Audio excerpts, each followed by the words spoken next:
노숙자와 신용불량자에게 빌라의 명의를 떠넘겨 임대차 보증금을 가로챈 전세 사기 일당 100여 명이 경찰에 붙잡혔습니다. 피해 금액만 360억 원에 달합니다. 동아대학교가 지난 2010년 이후 처음으로 등록금 인상을 결정했습니다. 이번 등록금 인상 여파가 어디까지 이어질지 주목됩니다. 부산은 코로나19 신규 확진자가 1,600여 명 발생했습니다. 부산 보건당국은 재유행 우려가 있는 만큼 개인 방역 수칙을 지켜달라고 당부했습니다. LG 헬로비전의 빅데이터 분석 시스템을 통해 최근 한 달간 부산의 주요 키워드를 분석한 결과 가장 주목받은 이슈는 코로나였습니다. 또 기온과 부동산도 관심이 높았습니다.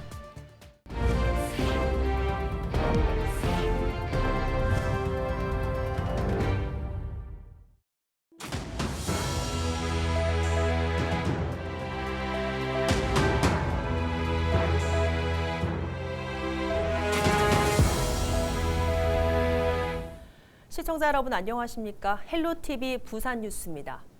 수백억 원 규모의 깡통 전세 사기 행각을 벌인 일당이 경찰의 무더기로 붙잡혔습니다. 일당은 법의 허점을 교묘하게 노린 신종 수법으로 범행을 저지른 것으로 드러났습니다. 보도에 김한식 기자입니다. 서울시 관악구의 한 빌라 등기부 등본입니다. 지난 2015년 2억 9천만 원대였던 빌라를 부산에 사는 이모 씨가 지난 2021년 7월 4억 3천여만 원에 매입한 것으로 나타납니다. 그리고 지난해 5월 부산지방법원으로부터 파산 선고를 받았는데 해당 빌라 전세자인 30대 A씨는 전세보증금 4억 3천여만 원을 고스란히 떼일 위기에 처했습니다. 이른바 깡통 사기에 당한 겁니다.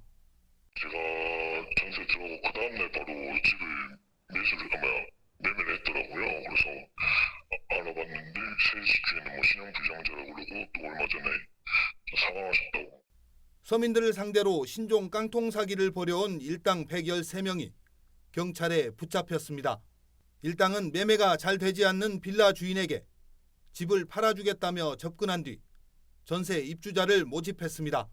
전세금은 주택도시보증공사의 임대차 보증 한도인 공시가의 150%까지 올려 계약했습니다.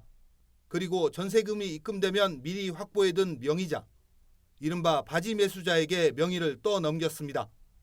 동원된 바지 매수자만 93명으로 모두 노숙인이거나 신용불량자, 사실상 전세금을 돌려받기 불가능합니다. 사기 피해를 당한 임차인만 150여 명, 피해액은 360여억 원에 이릅니다. 대출 이자를 지원해주겠다, 내지는 이사비를 지원해주겠다 등의 그런 과도한 이런 호의를 베풀면 이게 전세와 동시에 매매가 이루어지는 그런 깡통 전세 사기가 아닌가 의심은 해봐야 할 겁니다. 경찰은 검거된 일당 가운데 총책급인 40대 A씨 등 5명을 구속했습니다. 또 명의 대여자 36명의 소재를 파악하고 있습니다. 헬로티비 뉴스 김한식입니다. 동아대학교가 최근 등록금을 인상하겠다고 밝혔습니다. 지난 2010년 교육부의 등록금 동결 요청 이후 전국 4년제 사립대 중에서는 13년 만에 처음인데요. 연이어 부산교대도 등록금 인상을 결정하면서 대학가 분위기는 어수선합니다. 이제 어느 학교가 등록금을 올리느냐 눈치 전쟁에 들어갔다는 분석도 나옵니다. 장보영 기자입니다. 동아대가 전국 사립대 중 처음으로 13년 만에 등록금을 인상합니다. 대학 3.95%, 대학원은 3.86% 인상됐는데 학생당 평균 9만 원에서 16만 원가량 오른 셈입니다. 학생회는 강하게 반대했지만 노후된 교내 환경을 개선하는 등의 약속을 받아내면서 등록금 인상에 동의했습니다. 학생들은 재정 악화로 어려웠던 낙후된 시설 보수나 취업 지원 프로그램 등 교육의 질 개선을 학교에 요구했습니다. 동아대는 오는 2030년 100억대의 적자가 예상되는 학교의 어려운 재정 상황을 학생회에 그대로 보여줬다고 밝혔습니다. 학생과 학교 측 위원 만장일치로 인상이 결정됐습니다. 전국에서 첫 등록금 인상이란 부담감이 있지만 한계 상황에서 내린 어쩔 수 없는 결단입니다. 사립대학들은 동아대의 결단을 눈여겨보고 있습니다. 그동안 버텨온 재정적 어려움이 이제 한계를 넘어섰기 때문입니다. 대학의 주요 수입원은 등록금, 대학들은 입학금 폐지와 계속된 학생 수 감소 등으로 수입이 줄어드는 와중에도 10년 넘게 등록금을 동결해왔습니다. 등록금을 인상하면 정부 장학금이 끊기는 것뿐 아니라 각종 불이익을 받을 수 있다는 우려에서입니다. 솔직히 다 올리고 싶어 하죠. 그런데 이제 정부에서 국가장학금이 유행을 못 주니까 못 준다 하니까 이제 못 올리는 거지 눈치를 보고. 교육부가 어떻게 나오는지 보자. 교육부가 설마 제대로 하겠나 이제 그런 거 보고 있는 거지. 부산에서는 동아대에 이어 부산교대도 31일 등록금을 4% 인상한 상황. 교육부의 지침을 어기고 등록금을 인상한 대학에 정부가 어떤 태도를 취하는지에 따라 다른 대학들의 등록금 인상에도 영향을 미칠 것으로 보입니다. 헬로티비 뉴스 장보영입니다. 이제 실내에서도 마스크를 쓰지 않아도 되죠. 그런데 대형마트에서는 마스크를 벗어도 되지만 마트 안에 있는 약국에서는 써야 합니다. 관리 주체에 따라서 마스크 착용 여부를 따라야 하는 건데 아직은 혼란스럽습니다. 김영민 기자의 보도입니다.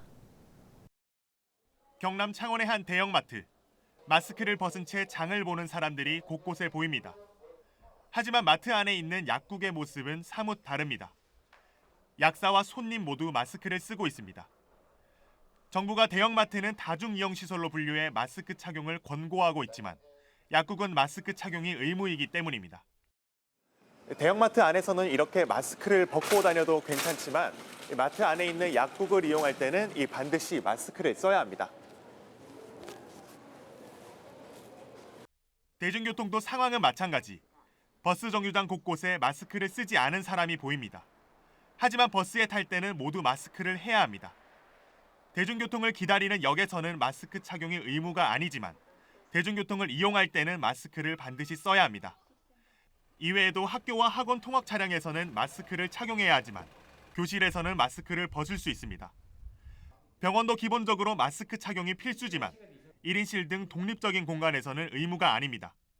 불편하겠지요. 쓰다 보다 또 잊어먹을 수도 있고 써야 될 곳을 안 쓰고 잊어먹을 수도 있고 그렇겠죠. 전문가들은 마스크 착용에 대한 명확한 기준이 마련돼야 한다고 강조합니다.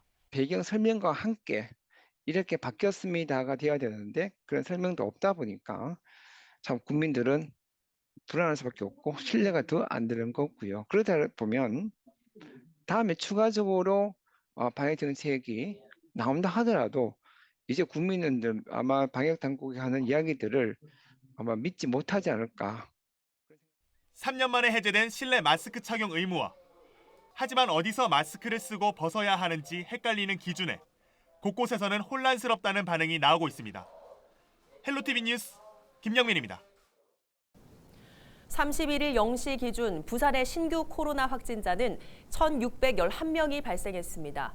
이날 위중증 환자는 27명으로 중환자 전담 치료병상 가동률은 52.1%입니다. 전날 코로나19 환자 3명이 사망했습니다.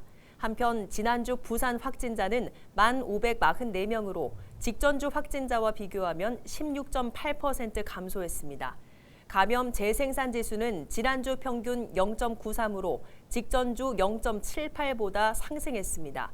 또 영유아용 백신이 도입되면서 만 6개월에서 4세까지 2022년 7월생 중 생일이 지난 영아부터 2018년생 중 생일이 지나지 않은 유아를 대상으로 예방접종이 시작됐습니다. 부산 보건당국은 해외 확진자 유입과 실내 마스크 의무 해제 등 다시 확진자가 증가할 우려가 있다며 감염 취약시설과 의료기관, 대중교통수단과 같이 실내 마스크 의무가 유지되는 시설에서는 반드시 마스크를 착용하고 개인 방역수칙을 지켜달라고 당부했습니다. 지난해 12월 기준 부산 지역 미분양 주택이 2,640호로 나타났습니다. 지난해 11월보다 66호가 늘어난 수치입니다. 준공 후 미분양 주택은 920호로 11월보다 7호가 감소했지만 전남에 이어 전국에서 두 번째로 수치가 높습니다. 준공 후 미분양은 금정구가 202호로 가장 많았고 사상구 183호, 사하구 110호 순으로 뒤를 이었습니다. 12월 부산의 주택 매매 건수는 1,879건으로 지난해 같은 달보다 절반 이상 크게 줄어든 것으로 나타났습니다.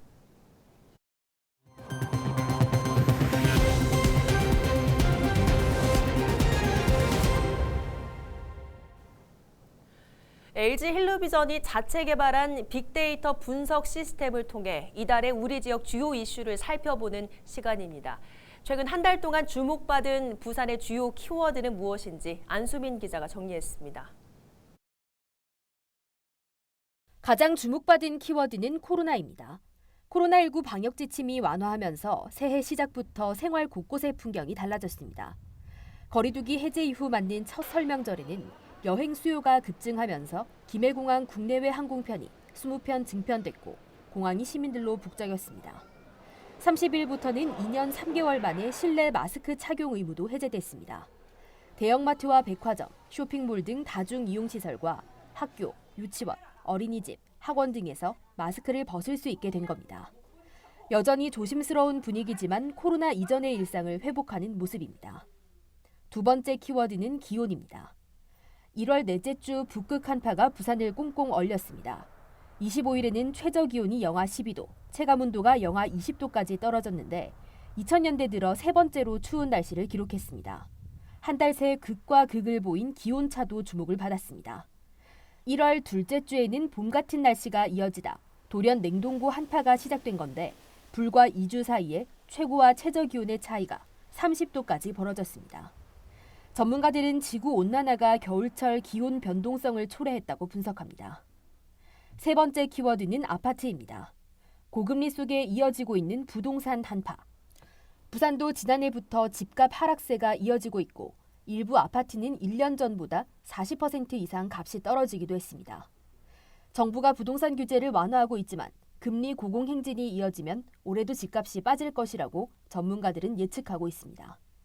아파트와 관련해 최근 분양가 평당 3천만 원, 청약 경쟁률 53대 1을 기록했던 수영구의 한 아파트 정당 계약률이 절반에도 미치지 못했다는 소식도 알려져 눈길을 끌었습니다.